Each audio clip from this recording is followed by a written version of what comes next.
Em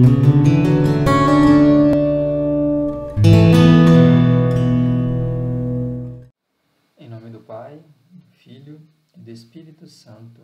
Amém. Inspirai, ó Deus, as nossas ações e ajudai-nos a realizá-las, para que em vós comece e para vós termine tudo aquilo que fizermos. Por Cristo nosso Senhor. Amém. Olá, amor BH! Sejam bem-vindos a mais um vídeo de Lectio Divina e dessa vez o último vídeo de Lectio Divina da primeira carta de São João. Até que enfim estamos terminando a primeira carta de São João. E olha, para você que está aqui começando hoje conosco essa Lectio Divina, gostaria de passar alguns pontos importantes. Bom, a Lectio Divina você vai fazer o seu encontro com Deus. Ele é pessoal e ele vai ser feito através da Palavra de Deus. Então é muito importante que você pegue a sua Bíblia e, após assistir esse vídeo, que você passe por algumas etapas, lendo sempre os versículos aqui propostos. Primeiramente, você vai ler para entender o que o autor está querendo dizer com aqueles versículos e ter uma noção geral sobre o que o texto diz. Depois, você vai relacionar a sua vida com esses versículos, com essa passagem.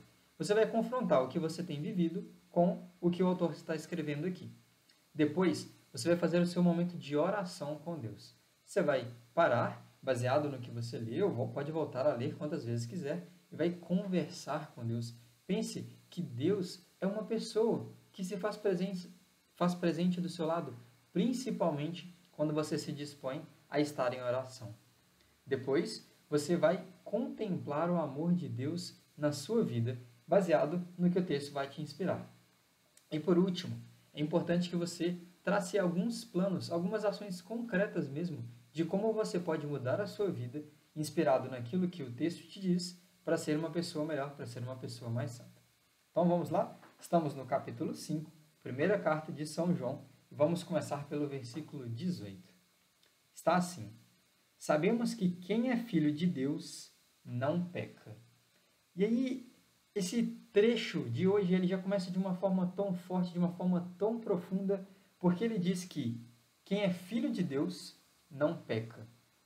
A primeira carta de São João, que é por onde nós começamos esse projeto de Lectio Divina, ela nos diz as bases da nossa fé, as bases da nossa igreja, as bases da nossa vida. E aqui está claramente uma daqui tem que ser uma das bases. Ela tem que ser fundamento da nossa fé. Que o nosso comportamento, o nosso jeito de agir, procure sempre agradar a Deus. E não fazer as coisas por conta própria, fazer as coisas que nos agradam, porque muitas vezes, fazendo assim, vamos estar pecando contra Deus. Pois o gerado por Deus o protege, para que o maligno não toque nele. E que possamos sempre viver segundo o Espírito, segundo a vontade de Deus, segundo o que aquele que é o Espírito Santo, o Paráclito, o nosso defensor, ele nos inspira a cada dia. É muito importante que a gente peça a Deus essa orientação do que fazer, do como agir, diante de todas as circunstâncias da nossa vida, para que a gente possa, sim, viver conforme Ele nos quer, Ele nos chama a viver. No versículo 19: sabemos que procedemos de Deus, ao passo que o mundo inteiro pertence ao maligno. E aqui nós temos outro fundamento da nossa fé, que podemos ver lá em Gênesis, que Deus nos criou. Então, quando dizemos que nós procedemos de Deus, é porque Ele pensou em cada um de nós com muito cuidado, com muito zelo. E Ele nos fez com um propósito. Ele nos fez, a princípio, para sermos imagem e semelhança dEle. Ele nos fez para amá-lo, para servi-lo, para adorá-lo. Só que nós estamos no mundo e o mundo pertence ao maligno. Aqui mesmo nesse versículo nos mostra que tudo que é do mundo é do maligno. Então, todas as coisas que nós fazemos, que olhamos para nós mesmos, aquelas coisas que nós fazemos que a gente pensa assim, nossa, então eu posso viver com isso, eu não preciso de Deus, eu sou autossuficiente. Então, essa realidade aqui me basta, e esquecemos que nós procedemos de Deus, nós passamos a viver para o mundo e, com isso, viver com o maligno. Mas não foi esse o objetivo inicial que Deus nos criou. No versículo 21, sabemos que o Filho de Deus veio e nos deu inteligência para conhecer o verdadeiro. Outro fundamento da nossa fé, que Deus, ele se fez vivo em nosso meio, habitou entre nós. E ele veio e nos deu a inteligência de conhecer o verdadeiro. Nós fomos criados com um vazio imenso, para não dizer infinito, dentro de nós. E procuramos a vida inteira sempre encontrar qual é o sentido da nossa vida, qual é o nosso propósito. E ele nos veio para poder mostrar que aquele vazio infinito que tem dentro de nós só pode ser preenchido pelo amor infinito de Deus. E esse conhecimento que é dito aqui, ele só existe porque o Senhor decidiu revelar a nós. Quando ele veio à Terra, quando ele encarnou, ele quis nos mostrar qual que era o plano de salvação para toda a humanidade. Quando você, durante a sua lectio divina, vai lá e percebe que na sua vida tem esse ponto que precisa ser mudado, que você tem que fazer diferente, você precisa se converter, você tem que mudar de vida. É o Senhor que está te mostrando qual que é o caminho reto para encontrar a santidade. Mais do que você próprio, o Senhor quer que você seja santo, o Senhor quer unir a você através do amor, Ele quer unir a você na glória que Ele está. E nós estamos com o verdadeiro e com o seu Filho Jesus Cristo. Então, mesmo que a situação da sua vida possa parecer difícil, mesmo que você tenha muitos desafios, muitos conflitos, o Senhor está sempre contigo. Pense sempre, olhe para a cruz de Cristo e pense em tantas dificuldades que Ele passou durante a sua vida, de maus entendimentos, de ser rejeitado.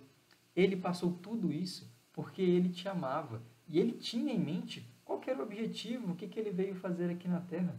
Nós somos chamados a suportar todas essas dificuldades e superá-las, mas não sozinhos, mas porque estamos com o verdadeiro e com o seu Filho Jesus Cristo.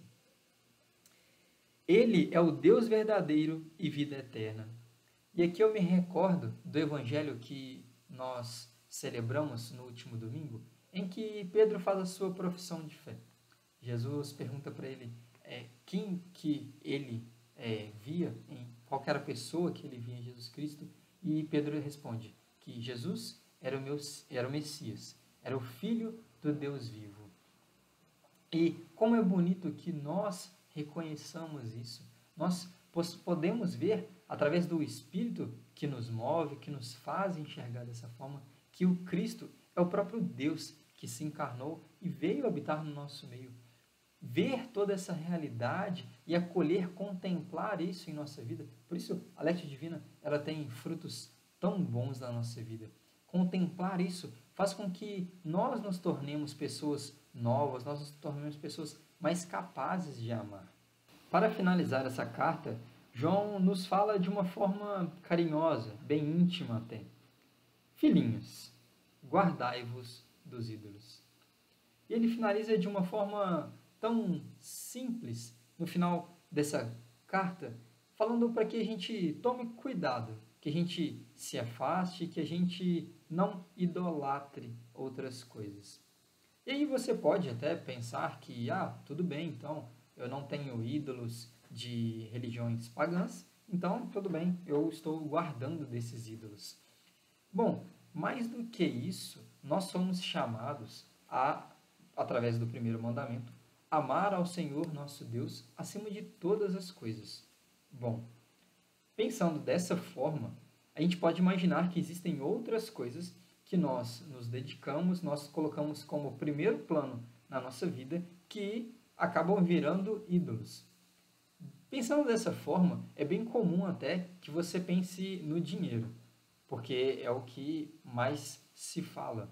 Mas também você pode imaginar tantas outras realidades que você pode colocar como sendo ídolo. E aí você pode começar a idolatrar o seu namorado, você pode idolatrar algum bem que você tem. Nós que participamos do Ministério Universidades Renovadas, se você ainda é um universitário, você talvez idolatre os estudos, idolatre o conhecimento científico.